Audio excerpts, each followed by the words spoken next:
Why can't APS just pay teachers Can more? my child really learn in a classroom of 30? Is public education as bad as the media and everyone else says it is?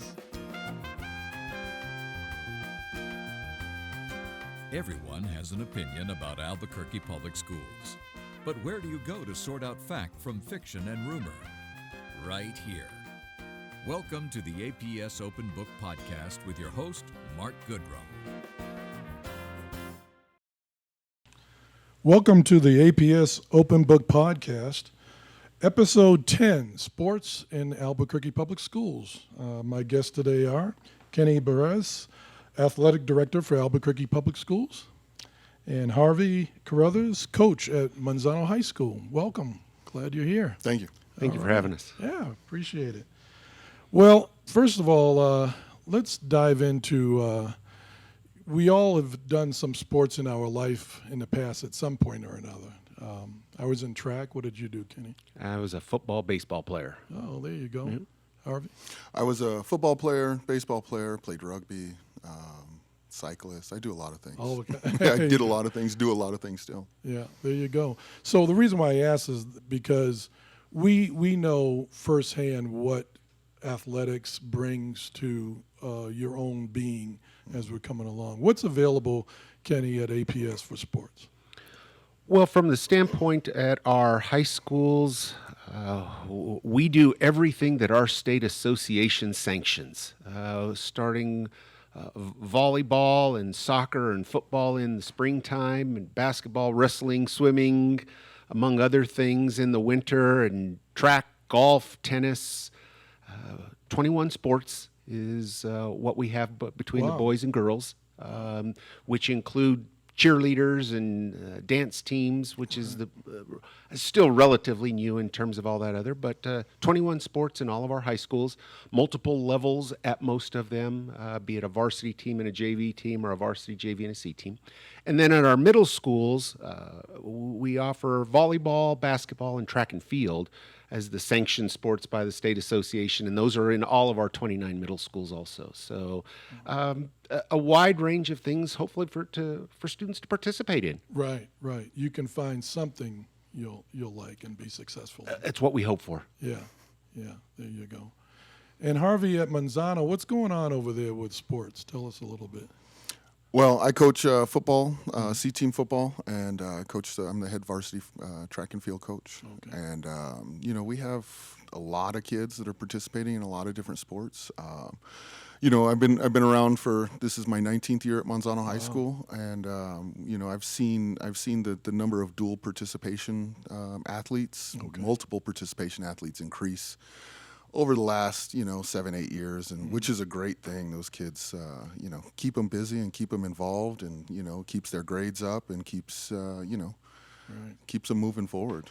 Yeah, you talked about the grades. Let's talk a little bit about that first, because that's the main thing that we've got to keep it together.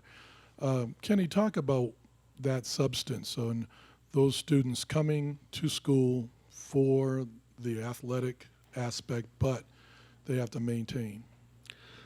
So, Mark, philosophically, here's where I'm at. We're all about the graduation rate. Right. We're all about what our superintendent's priorities are. And so, even though athletics and activities often happens outside of the classroom, it's still aligned and geared towards that.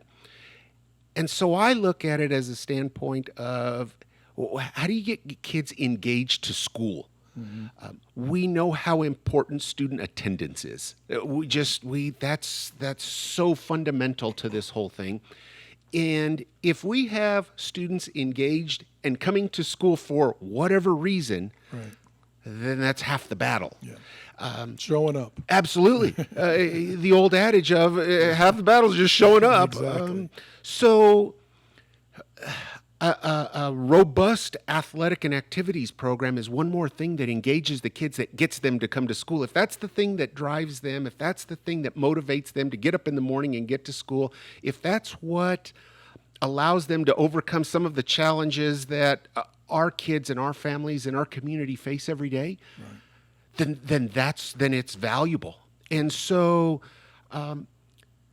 it's about engaging kids, and it's about getting kids to school, and it's about engaging them with role models and adults. Harvey's a perfect example of those. Harvey's the kind of coach that you want kids around. He's the role model. He's the kid. He's the coach that's going to motivate the kid to get themselves to school. And again, athletics activities is not for everybody, but it's one element that gets those kids to school. So it's philosophically, it's that purpose. It's about one more element to increase the graduation rate, one more element to get kids to school. That's the part of it that I think philosophically we sometimes will get lost in the day-to-day winning and losing, and are we good, are we not good? Absolutely. What are we wearing? Well, the spotlight is on that. Exactly. What time is on practice, and are we on the sports station? All those things we get lost in. And when we peel all that away, it's still about getting kids to come to school and graduating. Turning kids out that are going to be part of our community long after we're gone. And that's what athletics does. You hit the nail on the head there, because after my body gave up, you wouldn't want to see me run a hurdle right now. So maybe we would. I don't know. on YouTube. Yeah, we won't go there. But after all of that is gone, the physicality part of it, you still have that ability, that the education behind you, the degree behind you, or the avenue that you can make money on whatever you decided to go into. But all of those elements that you get from sports, you can apply to those businesses.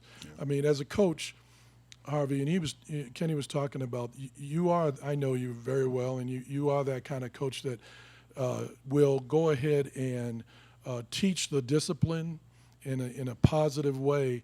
And I remember Coach Griffin, who I had for track up in Massachusetts, and Jim Griffin, God rest his soul. And that he was like that. And I, as this long time person in my life, I can still remember him. And these kind of coaches and teachers stick with the kids. What are some of the other characteristics that you try to bring to the game? Well, I mean, I think we all have that guy, that coach in our lives that made a difference, and it's fun to kind of go out in the community and see kids that you don't necessarily remember that kid's name, but that kid knows who you are, and so it's a good feeling to say, what, I made a difference in that kid's life. And Kenny's right, we get lost so much in the winning and the losing and all of that stuff, and I try to bring it back always to, I tell the kids all the time, the most important thing you're ever going to do is graduate from high school. That's the most important thing you're ever going to do. And so we try to focus on those things, and the positivity, and building those relationships with the athletes. It's like I said, it's a great feeling to those kids reach out to you when they're 20 and they talk to their kids about you. Absolutely. So we have let's see, in our audience, we have a parent or a young man that's listening to this podcast, and I go to high school. What is the procedure? Now, first of all, let me start with middle school. Okay. You said there are sports there. I remember I taught at Grant Middle School. Talk about how do you get involved? What's the procedure? One of the things over the last few years that we've tried to do is really make it an easy intake process, if nothing else. And we've done that administratively by putting an athletic director in every one of our middle schools and in every one of our high schools. Obviously, they've long been in our high schools. And to some case, up until about 6 years ago, they were informally in some middle schools. There was a person who you just knew who to go to, that they knew everything about it. Well, we've formally, as a district, committed to an athletic director position at the middle school that is going to coordinate those things, that's the one-stop shop. Oh. And that's the person, if we can get interested people to that person, Right. then that person is going to be able to get them to who their coach is, what physical they need, what do their grades need to be about, when do they practice, when is the season, how do I get there? They're going to know all the ins and outs. And that's really from an administrative standpoint, that anybody in our community that's interested can walk in the front doors of the school.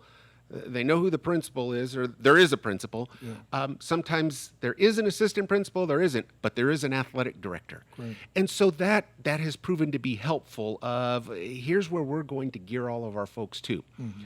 At the high school level, because of the volume of it, sometimes it gets a little more sport specific, and those folks from the community go directly to the coach, or they know somebody, they know the coach's name. Right. But again, most of our coaches have gotten to a place of, well, I have an athletic director, and that's the administrative person that's going to drive whatever decisions we make or what we've got to do. Again, practices, eligibility, et cetera. So that's the number one person, is simply ask for the athletic director. Sure. That's a person who is in common in every one of our schools. Great. Right. That's a starting spot. Absolutely. For 'em. Wonderful. Now, Harvey, you've got a parent coming in and a freshman, never played before. Mm-hmm. Lots of those. I don't know what I'm capable of. Yeah. Can I get on the team? Absolutely. Right now, the C team at Manzano, I think we have 32, 33 kids, something like that, and 4 of them have ever played football before. Wow. And so, yeah, I mean, absolutely. Those guys that have never played before. In a lot of ways, I like those kids, just a little more in the sense that there's not bad habits to break. Right. You know, we're able to kind of mold them into what we, what our program needs. Right. You know, we don't have to tear everything down and rebuild it. Right.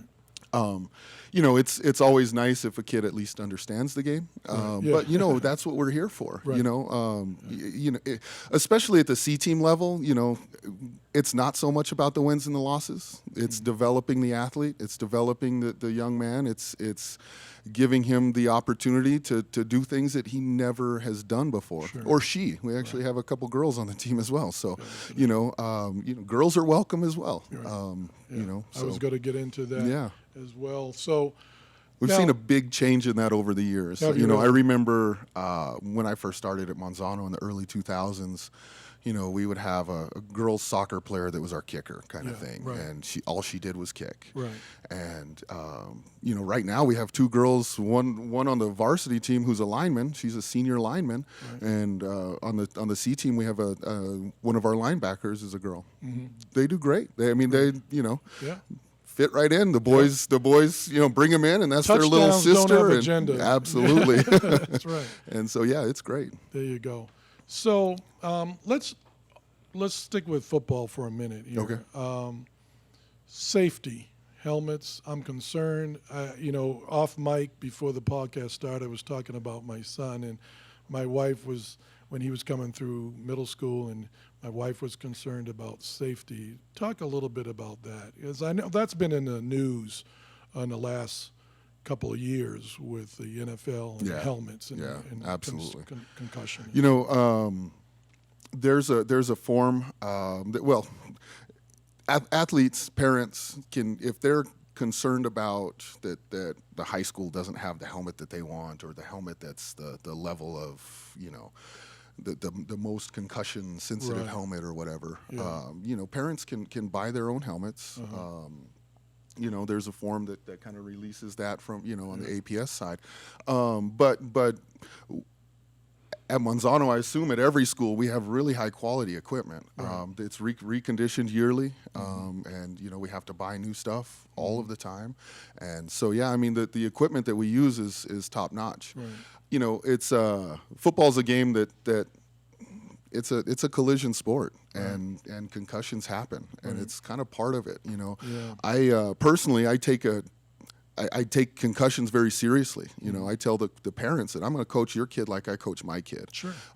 And so if I see a kid, in a game who, gets up from a tackle and kind of wobbling around a little bit, that kid comes out, you know. And I don't know that every coach does that.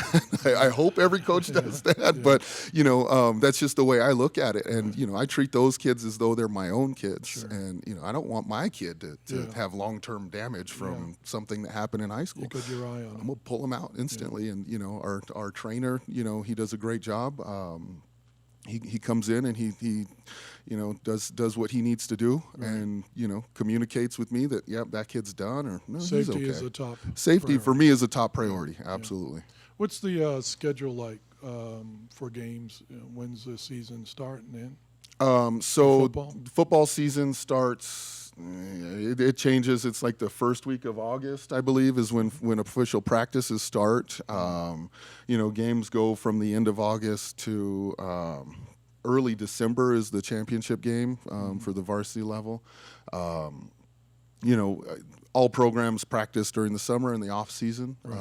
You know, as far as football goes, you know, basketball, of course, is practicing in the summer. Baseball is doing what they do in the summer. So yeah, there's a lot of summer things. You know, and you were talking earlier about, you know, parent who's never played, or you know, of a child who's never played before. How do I get involved? What do I do? Like Kenny said, go to the athletic director and find out when those summer practices are starting. Because that summertime is a great time to, you know, it's a lot less pressure. There's not a game coming up right around the corner. And they can get a feel for whether this is for them. Absolutely. Yeah. They can decide that, okay, no, this isn't working, or man, this is a good time. I really enjoy this. You know, so get an idea whether it suits them or not. Yeah, absolutely. Let's go back to Kenny, the sports for the girls.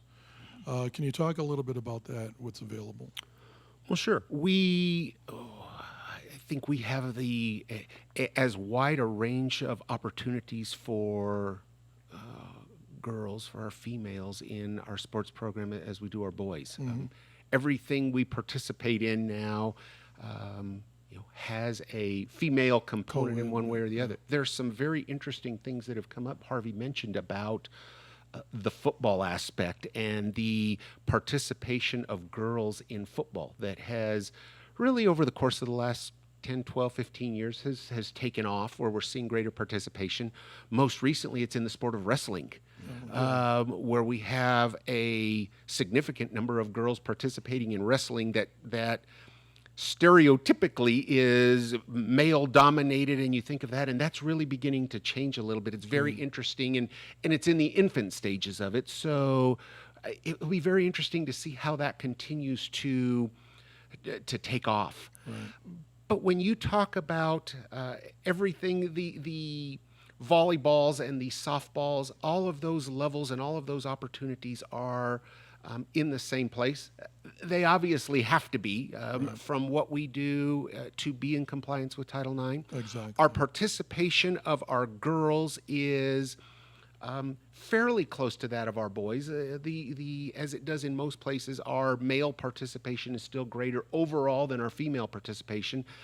At our middle school level, it's the other way. Our female participation is far greater than our male participation at middle school, and for a variety of reasons. But it's about, again, providing opportunities in that same manner. And we're seeing some things that are a little bit different than maybe, you know, longtime veteran guys who would think, well, the girls wrestling, what's this all about? The girls division, the girls state championship part of it. So what we've tried to do is incorporate all of those things. About 8 years ago, we added the cheer and dance component, which, again, stereotypically is female dominated, but we're seeing males involved in that as well. But we've added that and committed to that financially into our athletics program, where that became the 20th and 21st sport most recently. So we're very proud of the opportunities that we have for girls. I would tell you, one of the concerns of mine is always trying to find those great female role models who are our coaches, and we've got some great ones out there. When you start talking about the Maggie Ostas out at Atrisco Heritage, you know, those are great female role models. Megan Holland, the volleyball coach at Sandia High School. We have some great women that are coaching. And it's not. It's about finding that person for that female. Yeah. Sometimes females they been in this 35 years. Right. Sometimes they don't mix with that male coach, and coaching by and large is still a male dominated thing from a percentage standpoint. So we're always looking for those female role models that are coaching, and I think that's the lifeblood of the female component to our sports program. Yeah. We commit to it financially, commit to it logistically from a facility standpoint, but it's always trying to find and keep those That role strong model. female role models that I think are so important. Absolutely, yeah. Let's talk a little bit about esports. I just heard about that this year, and I have to admit, I'm an old guy. Haven't really wrapped my head around whether that's a sport or not yet, but I'm open-minded. What's going on with esports, Kenny? Well, I'm a little bit like you. I'm a little bit of a gray beard like you. So this is a few minutes ago we talked about girls wrestling, which that's one thing. You get to this esports 21st part of it. century. Yes. Yeah. And you're it's talking in APS, right? It is an APS. It has been sanctioned as an activity by our state, the New Mexico Activities Association, our state association. It was introduced last year, and so it's still working to gain some traction. And I think, to put no better adage to it, everyone is still trying to build that plane as it's flying a little bit. Yeah. So. And we all have to, in our own way, have to come to some terms of, is it a sport? Yeah. Is it not a sport? But it is bringing those students to school. It's another way to engage kids who may not be otherwise engaged in somewhere, and that's the key. That doesn't matter if that's orchestra or chorus or drama Or Mesa. or the Whatever math it is. teacher or their elective classes or wood shop. It doesn't make a difference. How do you get all kids engaged in what we're calling school? Get them in the seats. Get them there. Get them on campus. Find some way to get them on campus. Esports is no different. It's another avenue. It has to find its niche, and we kind of all have to figure out, how does this work? And I think what happens is, it's very easy because of how it's been titled of esports, that you connect it with athletics and activities. And there are some in athletics and activities that are like, whoa, okay, hold on. Video games? Right. So hold on here. Yeah. And you get some of us older guys around the table, and we don't have any idea how to turn the thing on. Well, let that alone... leads me to my next point, that you got to get some young blood in here. Absolutely. Absolutely. People who are, and we're getting there. We have kids in our schools who don't know anything but growing up with a smartphone. That was foreign to you and I and Harvey.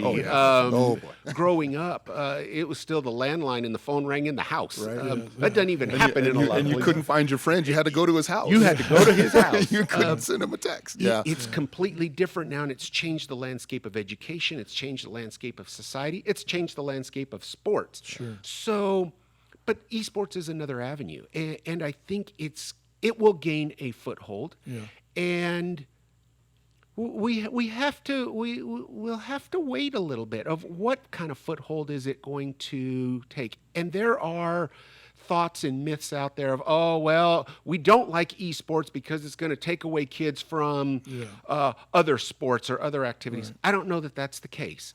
Well, it's not sports because it's not active in nature, and you get the, like myself, the physical education people out there of, if it ain't running, it ain't sport. Well, I don't know that that's the case either.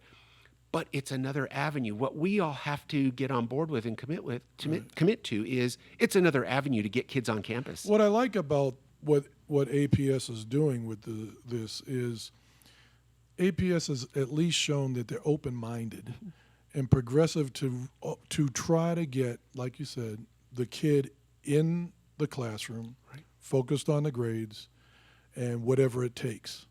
And that also means getting some of the teachers, coaches that have been around, and it's always been this square box. Yes. Football, basketball, band, whatever. Yeah. And there were times, even in band, I taught band, that I had to think, okay, this is a little different, but we can put the electric guitar in here or whatever the case may be. And so I really applaud APS to open their minds up and say, this is just an avenue that we can reach. The kid, Harvey, that just track is not for them, the physicality is not for them, but Mike, I would be remiss if I didn't bring up, about a month or two ago, the young man that won $3 million playing esports. I don't have all the details on absolutely. it. But that student that, those sports, traditional sports, are not for them. Yeah. And so, well, I disagree. where do you fall on this? I think track is for everybody. I'll agree with Harvey on that one too. We're holding hands. But no, I mean, and there's room for it. There's room for it. I got a kid right now that I'm working on.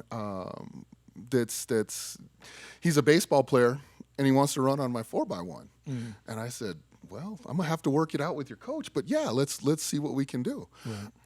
I don't see esports as any different. Right. A kid wants to play League of Legends and run track. Right. Well, let's work it out. Let's figure out a way to make that happen. Yeah. I think there's a place for it. Right. Personally, I'm not that old. You are. Yeah, you're like me. We're not old guys. that old. I remember playing video games when I was a kid. I came up with it myself, not at the level that it's at right now. Right. But everybody enjoys to sit there and kind of just have a good time. Right. There's a definite competitiveness. I watch my 13-year-old sit there and play his games, and man, there is a definite level of competitiveness in these video games. Which, I mean, that's great. I tell my kids all the time, I'm one of the most competitive people around. Yeah. And, in anything that we can do to build, I feel competitiveness is a benefit. Right. And that goes to my last point I want to make or talk to you about is, those things, those substance characteristics that we all get after the basketball is gone or after we can't run and so forth, discipline, the competitiveness, the mindset. Talk about a little bit about that, Kenny, about what you have right now to do your job that's related to the sports that you came out of. It's all of it. That's all a part. The trust, you developing trust, you developing teamwork. You have a skill set that when you're exposed to athletics, activities, strong programs in our schools, you're going to leave and take some of that with you. We've all mentioned coaches that are very, very influential on us, whether that be, in my case, it was my dad because he was a coach. Right. And I never played for him. But it was that mentality and that fundamental belief. It's about teamwork. It's about going to be a good teammate. Working together. It's ship before sailor kind of a thing, and how you have to be a part of it in order for the bigger part to succeed. Yeah. So those are the things you take with you 10 years down the road, 15 years down the road. There are very few of us who have ever been able to work independently and become successful. That happens more often than not. It's fictional. What, especially in education, it's about collaboration. It's about coming together. It's about multiple people putting their heads together and giving up some things that they may want to get some things that are better for everybody else. There's no I in team. There is no I in team. There never has been. There never will be. And it doesn't matter how much society changes. That's still going to always be the case. And so you hit on the word, the mindset, the strong mindset part of it, the discipline aspect of it, the element of just being able to get out of bed and show up, whether that is as an Air Force pilot, a greeter at Walmart, a fast food worker, a teacher. The discipline. You have that discipline to continue that. And it starts early. That discipline you may leave with high school is maybe what you get to get you to secondary education, to get that next degree. Right. Then that you gain another skill set that pushes you on. Yeah. That's what we all have at this point. But from the athletic standpoint, there's always an element in everyone about some part of teamwork. Right. Being on time, pulling for one another, Yep. putting your own needs and desires behind somebody else's. There you go. That's how this world still works. That's right, man. That's it. I tell my kids that, you know, a lot of this is I'm trying to teach you the things that you need to have a job. Yeah, You know, absolutely. Yeah. like you said, showing up on time, Right. or showing up at all. Yeah. You know, in some cases, or letting me know when, hey, coach, I'm sick. Yeah. I'm not going to be there today. You know, you go to a job and, you know, Kenny, you're my boss, and I just don't show up one day. Yeah. Man, I'm fired. Let's go. I don't have a job anymore. Right. So, you know, and the other thing I think that athletics really teaches us is, you know, when things get hard, you can continue moving on. Fortitude. Yeah. And so many times things get hard and we just, you know, kids like just want to give up and walk away. Yeah. And athletics, you know, pushing yourself, being able to push yourself and learning that I feel like I'm gonna die, but I'm not actually gonna die. Right. Yeah, I can get through I this. can get through this. Yeah. This is gonna be okay. Yeah. You know, today, I mean, to this day, I find joy in doing hard things. Yeah. And I can trace that back directly to, you know, summer workouts, you know, in football. Absolutely. And, you know, it's, and you find that joy in it and just that feeling of, man, that was hard, but I did that. I feel you on that because my wife and I have been doing yoga. Oh boy. Now that's hard. I'm telling you, man. And at my age, you know, you got to stretch, but we were doing this week and I was sitting there and I was thinking, oh my goodness. I remember the pain. It was a different type of pain when I was doing the leg lifts and all of this at track, you know. And so all of that, like you said, it's teaching to the whole person, the whole child. So thank you so much, guys, for coming out. I hope you enjoyed it. I had a great time. Thank you for having us. Oh, my pleasure. First of all, I want to thank APS Media Office, Communications Office, allowing us and giving us this opportunity. And all the people behind the scenes, Daniel and Monica and Johanna, they really put in a lot of work. The man with the magic, Kevin, he's always sitting there quiet in the back there working all the magic. Most importantly, I want to thank the people tuning in. You can download this podcast at your favorite spot on the internet and YouTube as well, and it will be on KANW as well. So with that, tune in next month for another episode. And again, always keep smiling. This podcast is produced by Albuquerque Public Schools and KANW Public Radio. Special thanks to KANW Program Director Kevin Otero. Stay tuned for more meaningful conversation in the months ahead.